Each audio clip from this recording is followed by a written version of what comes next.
Hey guys, so this is Al again, and I've bought a new project. Well, it may be a parts car in the end. I don't know whether it's fixable or not. So this car showed up on Copart in California a few months ago, and I've been eyeballing it since it showed up because I've always wanted a Bentley Continental. Like, I mean, I kind of thought about buying an Azure, before I bought the Corniche, but I'm not that hot on the drop top looks of an Azure. Although I love the Continental, I think it looks like something out of the Thunderbirds. I don't know if the people in the US know the little puppet show that came out in the 60s, but in England it was pretty big, and it kind of reminded me of that. It always has. So I saw this car, and I don't know what motivated me to buy it, because it was listed as to have flood damage, and it looked like, I don't know, man, it looked like somebody rolled over it with a JCB. So I don't know what motivated me to buy it. But I watched it, and then when it showed up, and it basically an auction date was set, I set myself a calendar reminder and decided that I was going to go and watch it. And then when I watched it, I decided that I was going to go buy it. And so I bought it, and it was probably not the smartest choice. I mean, I've bought much nicer cars for a lot less money, and this car wasn't actually that cheap. I got into a bidding war with somebody else who really wanted it, and you know how that goes, right? You just end up basically, and then it's just basically instincts taking over, and you just have to win, and you end up losing. so I got it delivered today, and this is basically what it looks like, coming off the truck. And you can see that it's just been beat to hell.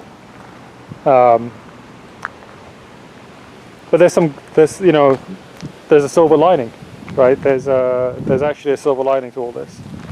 So, I'm going around the car right now so you can kind of see what's going on.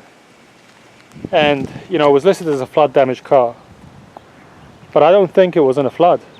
I'm looking at this car right now, especially in the condition it's in, and I'm thinking that this car was actually in a mudslide. Which is significant, right? Because in a flood, the car's underwater, if it looks like this, which means all your electrics are ruined, your engine's ruined, your differential's ruined, and everything else. Whereas, if it was in a landslide, yeah, the exterior is beat to hell, which it obviously is. But the interior and the engine bay and the differential and the transmission and everything else might actually be okay, because they're just probably covered in mud, but they're not, no water got in. So, I'll open up the door and you can take a look at the interior and you'll see what I mean. First of all, if it was a flood car, open up the door will just knock me out cold, because it will just stink to high heaven. And this car doesn't look like any water's ever gotten in. You can see that there's a little bit of mud that's gotten into the on the passenger seat. I guess the window was slightly open, or the seals didn't make it, or something else like that. But overall, this car is in good shape. Let's see if I can get this thing open. Pull the seat cover off. Pull the seat back.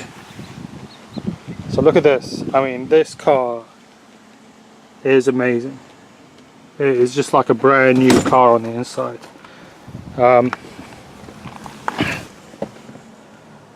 It's got 10,000 miles on the clock, 10,506.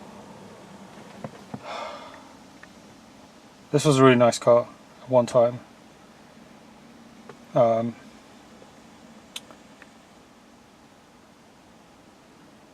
So that presents me with a problem, because I love projects. But yeah, I mean, this car is in amazing condition. You know, everything looks brand spanking new. Look at the headliner. It's all leather. It's all beautiful. Look at these ridiculous sun visors. Those are ridiculous. So, I love this dash. I love this interior. If there's anything, I love this interior. That's the nice thing about having a car. I've got my daily driver is a hail damaged S55 AMG. But you know, when you're belting down the road inside the car, you don't see the hail. so it's nice. Okay, so a little bit more. See, I tried to open up the hood, but it is just covered in mud, and the mud's glued it on. So this hood isn't opening in a hurry. So what I'm going to do now is I'm going to go back inside. I'm going to bring out the pressure washer, and I'm going to pressure wash this car and see if I can get inside it. But you know, honestly, it looks better than I thought it would. It looks better than it did in the pictures. I mean, it looks horrible, but you know, doors can be replaced, fenders can be replaced. You know, even though they're expensive, they can be replaced, and the roof's okay. So really, the only piece of real body work, you know, the doors open and close, is this rear quarter. You know, which is going to take some work in the rear panel. You know, I mean, I don't know that much about Bentleys and Rolls Royces. I've just started getting into them in the last 6 months. But let's get the pressure washer out and see what we got.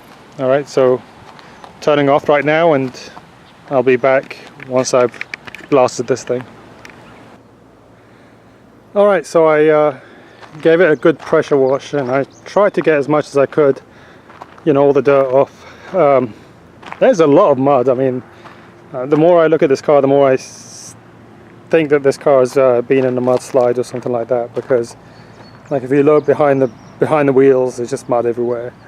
But I got, you know, everything that I could see off, and I mean, it took a while to pressure wash this thing, but you can now get a better look of, you know, how bad this car is. So you know, that front fender is completely ruined. The door may be savable, I don't know. Not very familiar with you know, how you can metalwork aluminum. The rear quarter on this side is not that bad. The trunk lid doesn't seem that bad. The grille's trashed. The front bumper, I guess, can be sent off and repaired. This side is the front fender is just ruined, and but the door is actually in okay shape,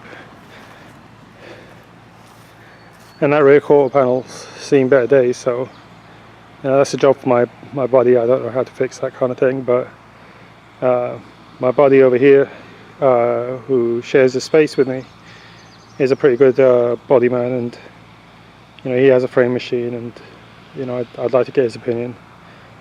So you know, like an idiot, I opened the door to try to get some dirt off, and I ended up basically spreading mud all over the inside of the car. So you know, it's not horrible, but I need to go back in and vacuum it. I wasn't able to open the hood.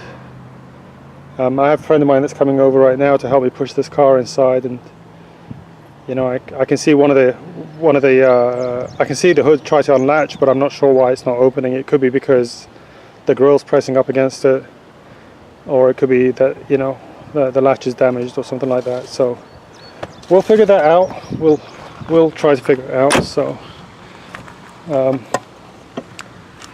the trunk is covered in mud, and that, you know, I'm going to need to open up and just pull the carpets out and everything. But you know, there you have it. So what do you guys think? You know, I'd love to hear your opinion. Is it worth saving, or is it a parts car? You know, my thing with these cars is that I just don't see them. You know, I see Azures all the time for sale. You know, I see the 4-door cars all the time, but Continentals, I just never see them. And you know, for me, I mean, you know, this is a 10,000 mile car. And yeah, it's screwed out, but you know, I'd love to be able to fix it. You know, if it's at all economically possible. But you know, we'll see. So let me go ahead and pull this car in, and then I'll give you guys an update once I manage to get the hood up and you know get you know, my friend's opinion who knows how to fix bodies. And this guy, I mean, he's fixed much worse cars, and he's works on exotics all the time, and you know, he can give me an honest opinion. So let me know what you guys think. I'd be very interested to hear from you. Please leave a comment, and if you wish to see updates on this car and any of my other cars, you know, please subscribe. Thank you.